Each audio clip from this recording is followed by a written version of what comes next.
Hello aspirants. आज हम study करने वाले हैं gene and gene mutations. Let's begin. तो सबसे पहले देख लेते हैं जीन क्या है। तो डीएनए का एक हिस्सा ही जीन कहलाता है। फॉर एग्जांपल एक बुक में पैराग्राफ है, उस पैराग्राफ को आप मान सकते हो डीएनए एंड उस पैराग्राफ का एक सेंटेंस कहलाता है जीन। ओके, इस डायग्राम के थ्रू आप जीन को और अच्छे से समझ पाएंगे कि जीन कहाँ पे लोकेटेड है। तो हमारी बॉडी सेल से बनी है, कोशिकाओं से बनी है एंड इस सेल के अंदर न्यूक्लियस होता है। न्यूक्लियस में क्रोमोसोम होते हैं, क्रोमोसोम में डीएनए होता है एंड डीएनए का एक छोटा सा सेगमेंट जो है वो जीन कहलाता है। Okay, why do we need genes? हमें जीन की ज़रूरत क्यों है? क्योंकि जीन जो है वो डीएनए का ही एक हिस्सा है। जैसे डीएनए में जेनेटिक इन्फॉर्मेशन स्टोर होती है, हम कह सकते हैं जीन में भी जेनेटिक इन्फॉर्मेशन ही स्टोर होती है एंड जो कि एक जनरेशन से दूसरे जनरेशन में पास होती है। ये जेनेटिक इन्फॉर्मेशन ही एक इंसान को यूनिक बनाती है और इस जेनेटिक इन्फॉर्मेशन के स्टोर होने की वजह से ही हमारी जो स्पीसीज़ की आइडेंटिटी है, ह्यूमंस की जो आइडेंटिटी है वो बनी हुई है। हर एक जानवर की आइडेंटिटी इन्हीं जेनेटिक इन्फॉर्मेशन की वजह से बनी हुई है। हम इस प्लेनेट पे जो भी स्पीसीज डाइवर्सिटी देख रहे हैं because of the gene and genetic information stored in genes. Okay, तो हमारे अंदर जितने भी जेनेटिक ट्रेट्स हैं like skin colour, hair colour and types of hair, ये सारी चीज़ें, हाइट, ये सारी चीज़ें किसकी वजह से हैं? जीन में स्टोर्ड जेनेटिक इन्फॉर्मेशन की वजह से। ओके, डीएनए वाले वीडियो में हमने देखा था कि डीएनए नाइट्रोजन बेस से मिलके बना है, न्यूक्लियोटाइड से मिलके बना है। वैसे ही जीन भी 4 तरीके के नाइट्रोजन बेस से मिलके बनी है, adenine, thymine, cytosine and guanine. अब आप मुझे ये बताइए कि इसमें यूरेसिल नाम का नाइट्रोजन बेस क्यों नहीं है? तो इसका आंसर है कि क्योंकि वो यूरेसिल केवल आरएनए में पाया जाता है, डीएनए में नहीं। एंड जीन किसका पार्ट है? डीएनए का पार्ट है, डीएनए का हिस्सा है। इसलिए इसमें 4 तरीके के नाइट्रोजन बेस होते हैं, A, T, C and G. Well, adenine जो है वो थाइमिन के साथ बॉन्ड बनाता है, साइटोसिन ग्वानिन के साथ बॉन्ड बनाता है और जितने भी हमने 4 नाइट्रोजन बेस देखे थे, ए, टी, सी एंड जी, तो अगर इनमें से हम 3 ले लें और 3 का एक ग्रुप बना दें तो इन 3 नाइट्रोजन बेस के ग्रुप को ही हम कोडोन कहते हैं। हर एक कोडोन स्पेसिफिक अमीनो एसिड को कोड करता है। यही स्पेसिफिक अमीनो एसिड जो हैं वो आपस में पेप्टाइड बॉन्ड से जुड़ जाते हैं एंड प्रोटीन बनाते हैं। एंड प्रोटीन वाले चैप्टर में हमने ये सारी चीज़ें देखी थी कि किस तरीके से प्रोटीन का सिंथेसिस होता है। एंड प्रोटीन हमारी बॉडी के लिए एसेंशियल है क्योंकि हीमोग्लोबिन जो ऑक्सीजन को कैरी करता है वो भी प्रोटीन से मिलके बना है। एंजाइम एंड हार्मोन्स भी प्रोटीन से मिलके बने हैं। हमारे हेयर्स एंड नेल्स जो कि कीरेटिन प्रोटीन से मिलके बना है। मसल कॉन्ट्रैक्शन के लिए भी हमें मायोसिन नाम की प्रोटीन की ज़रूरत है। ओके, अब आपने एक टर्म सुना होगा जीनोम। तो फिर जीन और जीनोम में क्या डिफरेंस है?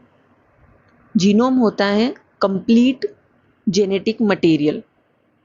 एक ऑर्गेनिज्म में या फिर हमें ले लो जैसे कि ह्यूमन बॉडी में रफली 30 ट्रिलियन के आसपास सेल होती है। तो उन सारी सेल में क्या होता है? न्यूक्लियस होता है, न्यूक्लियस में जेनेटिक मटेरियल प्रेजेंट होता है। तो इन सारी सेल्स को मिला के और उनमें जितना भी जेनेटिक मटेरियल है उन सब को अगर मिला दिया जाए तो वो क्या कहलाता है? जीनोम। वेल, अब हम देख लेते हैं जेनेटिक म्यूटेशंस क्या है। जेनेटिक म्यूटेशंस या फिर जीन म्यूटेशन क्या है? तो क्योंकि जीन क्या है? डीएनए का हिस्सा है, इसलिए डीएनए के जो सीक्वेंस, डीएनए के नाइट्रोजन बेस के सीक्वेंस में जब चेंजेस आते हैं तो उनको ही हम जीन म्यूटेशन कहते हैं। जैसे एडिनिन की जगह अगर साइटोसिन आ जाए, साइटोसिन की जगह ग्वानिन आ जाए। ओके, अब आता है म्यूटेशंस के रीजन क्या हैं। तो सबसे पहला रीजन है डीएनए रेप्लिकेशन के टाइम पे जो भी एरर आ जाता है। जैसे डीएनए रेप्लिकेशन सेल डिवीजन से पहले हो जाता है, उसके बाद होता है सेल डिवीजन और माइटोसिस एंड मियोसिस की प्रोसेस होती है। तो डीएनए जब अपनी एग्जैक्ट फोटोकॉपी बनाने चलता है, लेकिन निकलता तो वो इसी पर्पज से है, लेकिन मशीन में थोड़ी बहुत ख़राबी हो जाती है और डीएनए वो एग्जैक्ट कॉपी बना नहीं पाता है, उसमें थोड़ा सा एरर आ जाता है और उस एरर को ही हम क्या कहते हैं, जीन म्यूटेशन। तो पहला रीजन तो ये हो गया। सेकंड रीजन है जब हमारा एक ऑर्गेनिज्म का एक्सपोजर होता है रेडियो एक्टिव सब्सटेंसेस से या फिर यूवी रेज से, एक्स रेज से। एंड थर्ड रीजन है वायरल इन्फेक्शंस। फॉर एग्जांपल कि वायरस जो है, कुछ वायरस ऐसे होते हैं जो हमारी बॉडी में एंटर कर जाते हैं और उनका जो जेनेटिक मटेरियल है वो अपने जेनेटिक मटेरियल को एक हमारे जेनेटिक मटेरियल में इंसर्ट कर देते हैं, इंट्रोड्यूस कर देते हैं। उसकी वजह से हमारे डीएनए की जो फंक्शनिंग है उसमें चेंजेस आ जाते हैं। एंड फर्दर जो कि आगे का जो ऑर्गेनिज्म है, अगली जो जनरेशन है, उसमें चेंजेस दिखाई देते हैं। ऐसे वायरसेस के एग्जाम्पल हैं HIV, HPV वायरस। ओके, तो म्यूटेशंस की वजह से एग्जैक्टली होता क्या है। तो इसके 3 प्रभाव देखे गए हैं। पहला, जिसमें कुछ मेजर चेंजेस नहीं होते हैं, बहुत ही माइनर चेंजेस होते हैं जो कि नोटिसेबल भी नहीं होते हैं। सेकंड होता है कि जैसे जेनेटिक डिसऑर्डर हो गया, डिजीज आ गई ऑर्गेनिज्म में, तो नेगेटिव इफेक्ट दिखता है। And third one is positive effect, जहाँ पे एक ऑर्गेनिज्म को हेल्प मिलती है अडेप्टेशन में। ओके, अब हम एक एग्जांपल देख लेते हैं जहाँ पे जेनेटिक म्यूटेशन की वजह से एक ऑर्गेनिज्म को एडवांटेज मिल रहा है। 1 minute.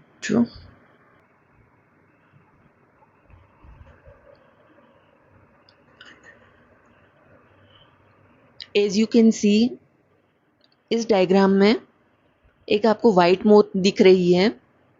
White insect industrial revolution से पहले इसको छुपने में बहुत आसानी होती थी प्रीडेटर से, ताकि इसको कोई खा ना पाए।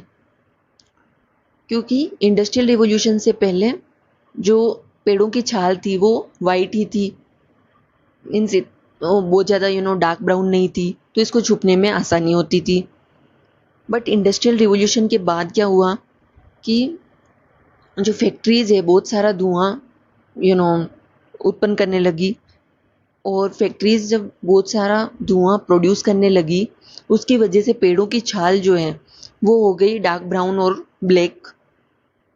तो अब क्या हुआ कि उससे इस सिचुएशन में अपने आप को अडेप्ट करने के लिए, अडेप्टेशन के लिए, इस वाइट इंसेक्ट के अंदर कुछ चेंजेस होते हैं, जेनेटिक म्यूटेशन होता है, और इसकी जो अगली जनरेशन है वो होती है ब्लैक कलर की।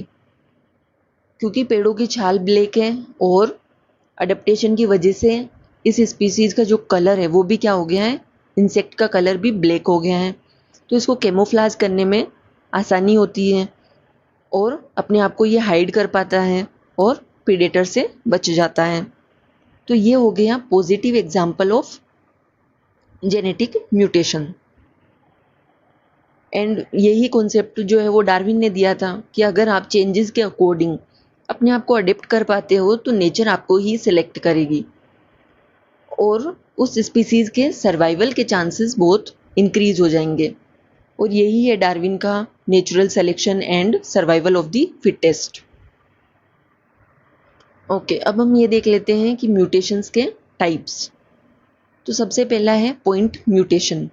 पॉइंट म्यूटेशन में क्या होता है कि एक नाइट्रोजन बेस पेयर में केवल चेंज आता है, बहुत ज़्यादा चेंजेस नहीं होते हैं, केवल एक नाइट्रोजन बेस पेयर में चेंजेस आता है, या तो वो ऐड हो जाता है या डिलीट हो जाता है।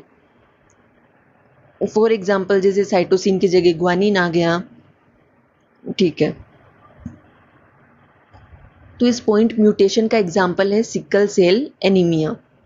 इसमें क्या होता है, जैसा कि आप डायग्राम में देख पा रहे हैं कि आरबीसी का जो शेप है वो ही चेंज हो जाता है जीन म्यूटेशन की वजह से। आरबीसी का जो शेप है वो सिकल शेप का हो जाता है, जिसकी वजह से उसको ब्लड में फ्लो करने में दिक्कत आती है एंड कॉम्प्लिकेशंस हो जाती है। बेसिकली होता क्या है, ये एक पॉइंट म्यूटेशन का एग्जाम्पल है जहाँ पे एडिनिन को रिप्लेस कर देता है थाइमिन। केवल एक नाइट्रोजन बेस पेयर में चेंज की वजह से एक पूरी की पूरी बीमारी हो गई है, सिकल सेल एनीमिया। ओके, अब दूसरा टाइप देख लेते हैं, क्रोमोजोमल म्यूटेशंस। क्रोमोजोमल म्यूटेशंस में क्या है कि एक पूरा का पूरा क्रोमोजोम ही या तो कम हो गया है या फिर ज़्यादा हो जाता है, और उस क्रोमोजोम में क्योंकि डीएनए प्रेजेंट है, जीन प्रेजेंट है, तो उन जीन्स में भी क्या हो जाते हैं, चेंजेस आ जाते हैं। इसके एग्जाम्पल हो जाएंगे टर्नर सिंड्रोम, जिसमें क्रोमोजोम 45 होते हैं। हमें पता है कि ह्यूमन सेल में 46 क्रोमोजोम होते हैं, बट टर्नर सिंड्रोम में क्या होता है कि 45 क्रोमोजोम रह जाते हैं। ये बेसिकली फीमेल में होता है, ओनली फीमेल में होता है, एंड इसमें 44 क्रोमोजोम रहते हैं प्लस एक एक्स क्रोमोजोम होता है। जनरली 2 एक्स क्रोमोजोम होते हैं फीमेल में, बट इस टर्नर सिंड्रोम में केवल एक्स क्रोमोजोम रहता है। ओके, इसका दूसरा एग्जाम्पल है क्लाइनफेल्टर सिंड्रोम। ये मेल में देखा जाता है एंड इसमें एक एक्स्ट्रा क्रोमोजोम आ जाता है, XXY। जनरली क्या होता है, मेल में XY क्रोमोजोम होता है, बट क्लाइनफेल्टर सिंड्रोम में XXY एक एक्स्ट्रा क्रोमोजोम ऐड हो जाता है, 47 क्रोमोजोम हो जाते हैं। ओके, अब हम देख लेते हैं कुछ क्वेश्चंस। क्वेश्चन नंबर 1, एडिनिन किसके साथ पेयर बनाता है? तो आंसर है एडिनिन थाइमिन के साथ बॉन्ड बनाता है एंड साइटोसिन ग्वानिन के साथ। क्वेश्चन नंबर 2 है कि जेनेटिक म्यूटेशन के कुछ एग्जाम्पल दीजिए। तो इसके एग्जाम्पल हो जाते हैं sickle cell anaemia, Turner syndrome and Klinefelter syndrome. Question number 3, what is genome? तो complete genetic material present in an organism. Question number 4 है कि जीन म्यूटेशन को डिफाइन कीजिए। तो जीन म्यूटेशन क्या होता है, डीएनए के सीक्वेंसेस में चेंजेस का होना ही जीन म्यूटेशन कहलाता है। डीएनए न्यूक्लियोटाइड से मिलकर बना होता है एंड न्यूक्लियोटाइड 3 कंपोनेंट से मिलकर बना होता है। शुगर जो कि डीऑक्सीराइबोज शुगर होती है, phosphate group and nitrogen base. Okay, आज हमारी यूनिट जो है 1.7 बायोलॉजिकल बेसिस ऑफ लाइफ ये कंप्लीट हो चुकी है। कॉन्ग्रेचुलेशंस, आपने सारे वीडियो लेक्चर देख लिए हैं एंड आपकी यूनिट ये कंप्लीट हो चुकी है। फिर भी अगर आपने सारे वीडियो लेक्चर देख लिए हैं, फिर भी आपको कोई डाउट है, you can ask in the comment box. Okay, see you in the next lecture. जय हिंद, जय Bharat. Keep learning and keep growing. Stay consistent.